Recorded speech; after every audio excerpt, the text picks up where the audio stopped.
Alright, now I've just drawn up a model of the interest rate corridor. So I probably mentioned in class, it's basically the cash rate sits there, and the corridor is 0.25% above and 0.25% below. So 0.25 is the cost of borrowing from the RBA. Mind you, just saying, this graph here is referring to when it says cost of borrowing and all that, it's in terms of, like, from the perspective of the banks, the commercial banks that are borrowing and depositing. So this top dotted green line represents the cost of borrowing from the RBA.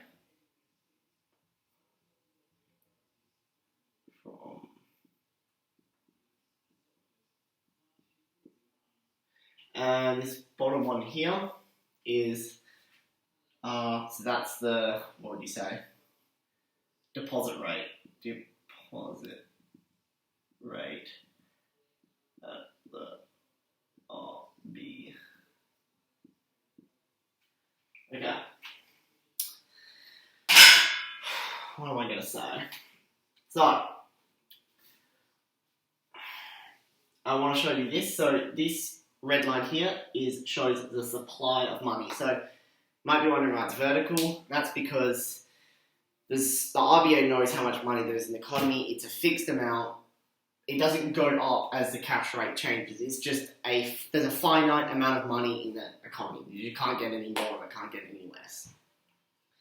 So the demand shows the bank's demand for money or depositing or cost of borrowing at certain cash rates. So obviously at high cash rates, they don't want to borrow because they have to pay more. Anyway, what the important thing is they set a band, not a specific cash rate, because what this does is it means there's an incentive for other banks to keep the cost of borrowing below 4.25%, and they will only deposit at things above 3.75%. So, and then what that means, it naturally comes towards the 4% in the middle. So, going back to the model we had before, I've just drawn up the top bit, right? So all this stuff has happened down here with the consumer stuff, but that doesn't really matter. All that matters is that at the end of the day, Bank 1 has a positive exchange settlement fund, Bank 2 has a negative exchange settlement fund. As I said, Bank 2 has two options: borrow from RBA or borrow from Bank 1. So, here's their options. Bank from RBA, they can borrow at the cost of borrowing, which is, let's say the cash rate is 4. They're paying 4.25% interest. So they'll pay back plus that.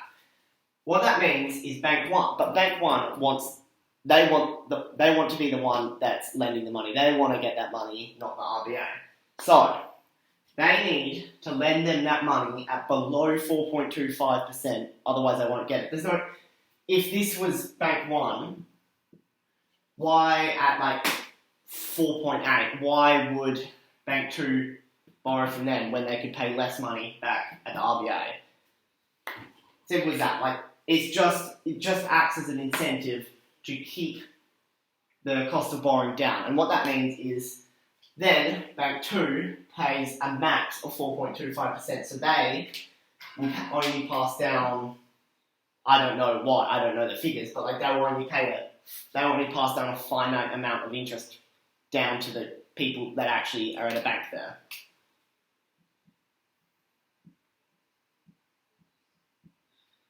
It's only so much, they can't go above that.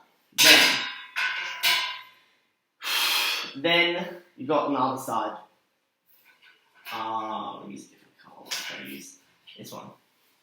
Bank 1 has a positive surplus. What are they going to do with it?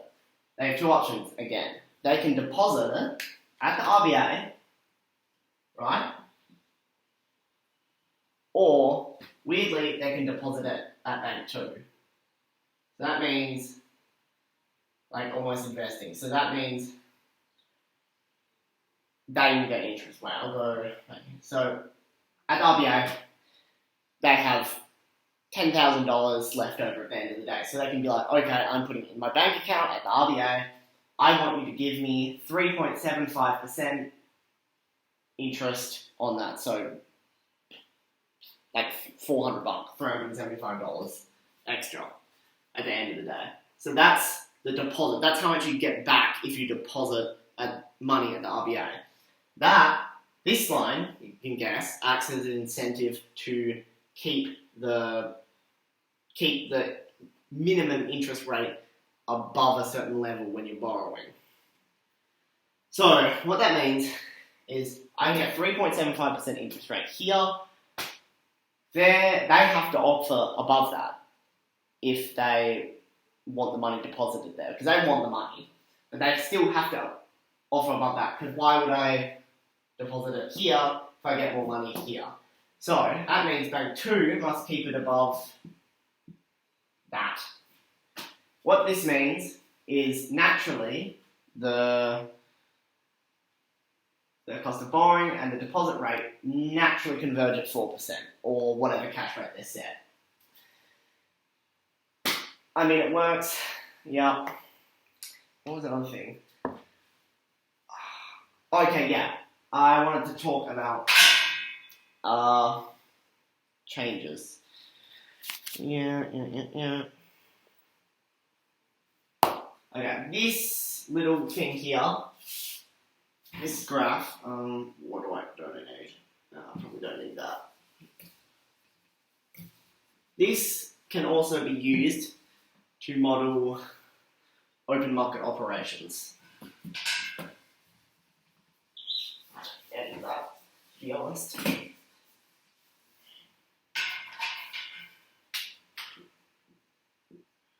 Open market ops. I can't spell operations, so that will do. What are they? They help to regulate the cash rate. Because what they do is they actually change, open market operations actually change the amount of money in the economy. Money in.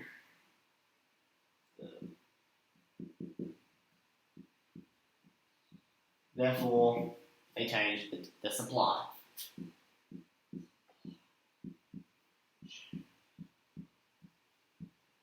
They change the actual amount. So, as I said before, I said this was finite, but they can actually control that. Anyway, they do this by mostly buying bonds. There's a few others. What are they? So, bonds, repurchase agreements, I'll go over them, they're a bit different. They're like a bond purchase, and foreign exchanges. But they're all they are is just buying things and selling things. It's pretty simple. What that means is, as the supply changes, let's say the what can I say? The demand for money has changed. So there's more demand. Fuck. Ooh. People want more money. Sorry about that. People want more money. Like, I don't know, inflation. There you go. So it's gone over here. It's shifted right. Shit, that was really bad, but just pretend it's the same. So it's shifted right? Now, what that means is they have to push up the cash rate to regulate that. Well, no, it has to go up. But what they can do instead is just getting an approximation. They can use open market operations to shift the amount of money in the economy, increase it or decrease it if they want. So it shifts it, keeps the cash rate stable, and keeps obviously everything else working. Pretty simple. Yeah. I don't know how much there will be about the open market operations bit in the test because there isn't a lot of it. in the textbook or anywhere really. Bruh. Sorry.